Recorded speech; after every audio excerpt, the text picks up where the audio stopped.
Bonjour. Salut, c'est Mel et Sandrine. Aujourd'hui, une alerte pandémie.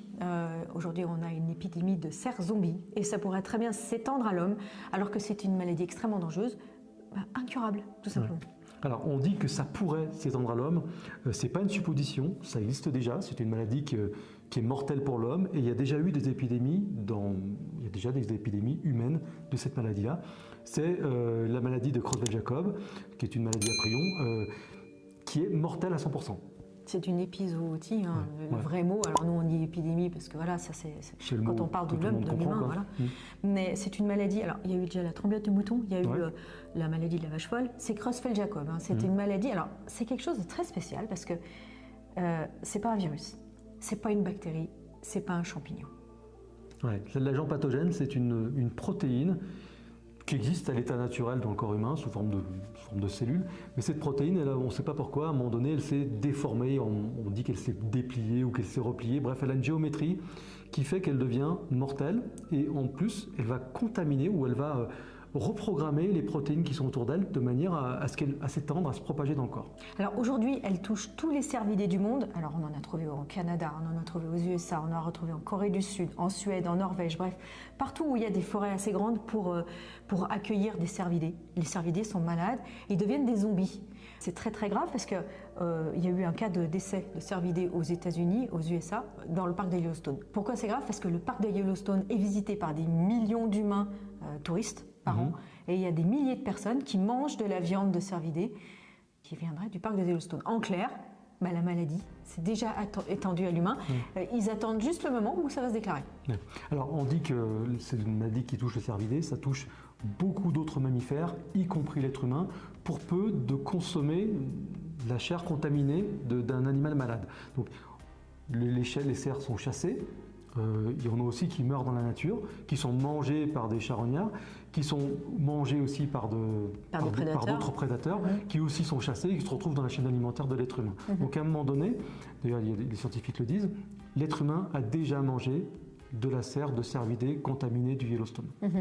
Alors ils disent Yellowstone, ça devrait être moins grave qu'ailleurs parce qu'il y a une faune sauvage qui est préservée, il y a des loups, il y a des coyotes, il y a des grizzlies, bref, il y a pas mal d'animaux qui sont des prédateurs qui vont aller manger les cervidés malades.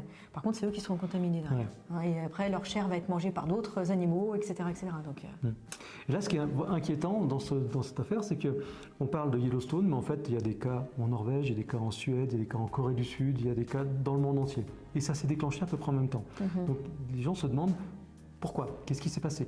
D'ailleurs, en fait, c'est la question qu'on se pose à chaque fois que cette maladie apparaît. C'est ça, et c'est très très embêtant parce que, imaginez, le cerf ne mange pas de viande, on est d'accord? Enfin, moi, j'ai jamais vu un cerf manger de la viande. Oui, il mange peut-être des rennes, des caribous, des cerfs, bref, ces animaux qui sont malades aujourd'hui.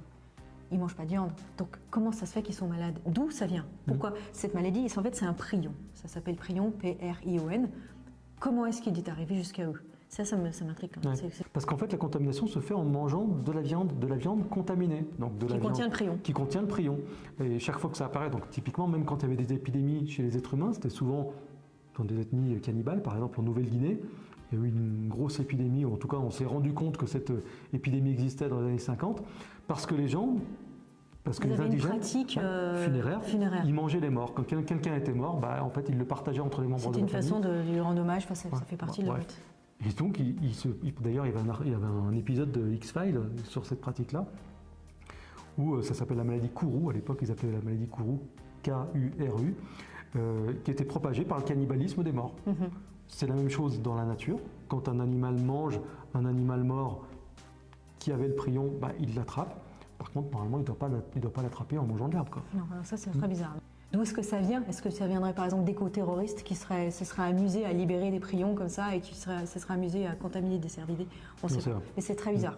Ce qu'on sait, c'est que le prion, il a une durée de vie exceptionnelle. Il est très très difficile à tuer. C'est-à-dire que on peut pas le tuer, c'est dingue. Vous prenez un steak dans lequel il y a du prion, vous le faites cuire même très très longtemps. Il résiste à 600 degrés. 600 degrés, c'est pas la cuisson. Il résiste aux radiations. Il résiste aux désinfectants.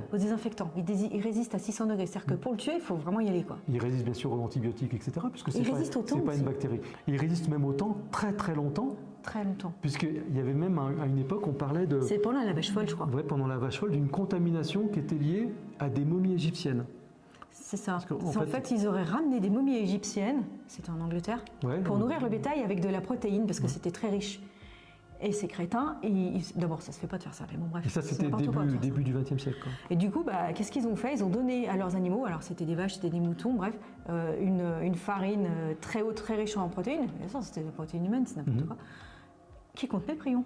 Ça, c'était une information qu'on avait trouvée au moment des épidémies de vaches folles. Donc, ça nous amène dans les années 2000, non, avant 2000, 95, 98, quelque chose comme ça. Il faudrait vérifier exactement. En fait, on n'a pas retrouvé cette information. On l'a cherchée, on l'a pas retrouvée. Si vous l'avez, si vous avez des sources de cette information, ça nous intéresse.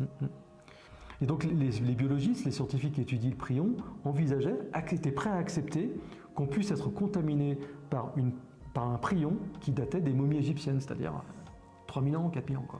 Il résiste sur une surface à un temps que, c'est aussi longtemps que des momies égyptiennes. C'est énorme. Donc aujourd'hui, cerfs, élans, caribous, rennes, vraiment les cervidés sont touchés.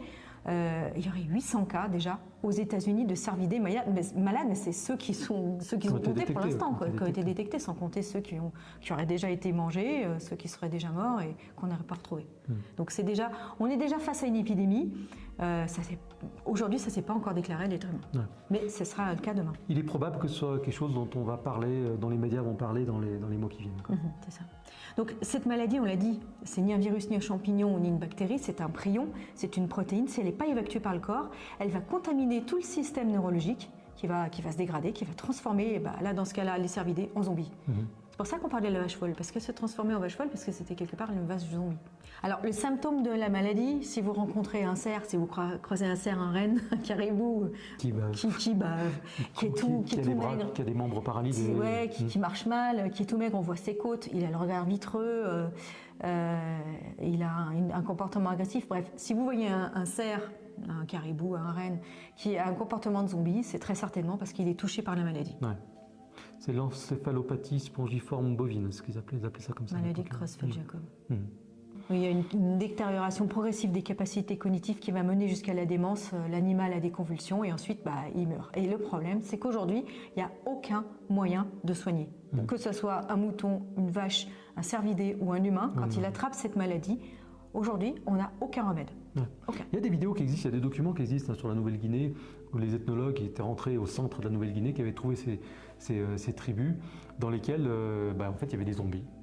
Mais tu disais que les hommes mangeaient les muscles et c'était les enfants et les femmes qui mangeaient. C'est surtout, d'ailleurs, les vidéos qu'on voit, les images qu'on voit, c'est souvent des vidéos d'enfants, parce que on ne sait pas si c'est traditionnel ou si c'est la règle qui est comme ça, ou si c'est le plus fort prend les meilleurs morceaux.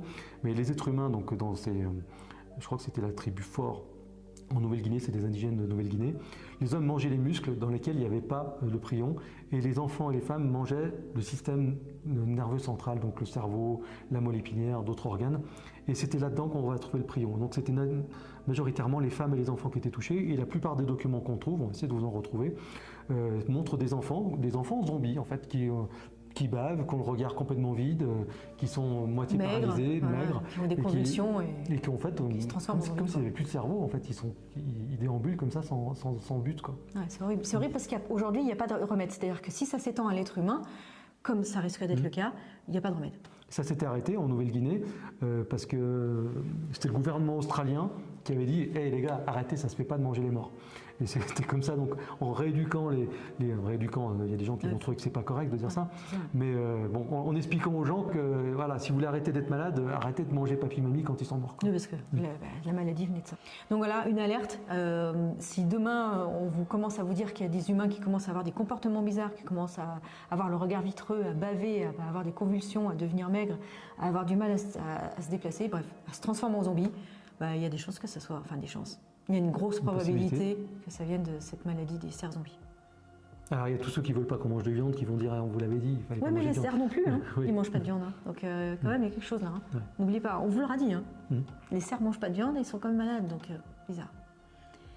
Les moutons et les vaches, ils leur avaient donné de la farine de momie malade, donc ça peut se comprendre. Là, les cerfs, c'est incompréhensible. Mais bon, ça peut se comprendre. Initialement, en fait, on peut penser que effectivement, la maladie de Creutzfeldt-Jakob est arrivée en Europe début du XXe siècle. Enfin, en tout cas, c'est les premières traces, les premiers témoignages qu'on a retrouvés. avec justement ces moulins à momies où on faisait manger. Moulin à momies. C'était la première farine animale. Voilà. Aujourd'hui, on fait de la farine animale en broyant des poissons, de la volaille et en le donnant à manger Aux autres animaux. À l'époque, il n'y avait pas ça. Et ils avaient trouvé cette astuce voilà, d'enrichir la nourriture du bétail en leur faisant manger des momies. N'importe quoi. C'est peut-être comme ça que c'est arrivé en Europe. Après, dans les années 90, avec la vache folle, on ne sait pas pourquoi ça a réapparu. Et là, aujourd'hui, on ne sait pas pourquoi ça réapparaît non plus. À suivre. Affaire à suivre, en tout cas, si vous croisez un humain qui a un comportement bizarre, C'est un survie. à bientôt dans une prochaine vidéo. Mettez-nous un pouce, abonnez-vous à la chaîne, et puis dites-nous ce que vous en pensez, ça nous intéresse vraiment. À bientôt, salut. Bye!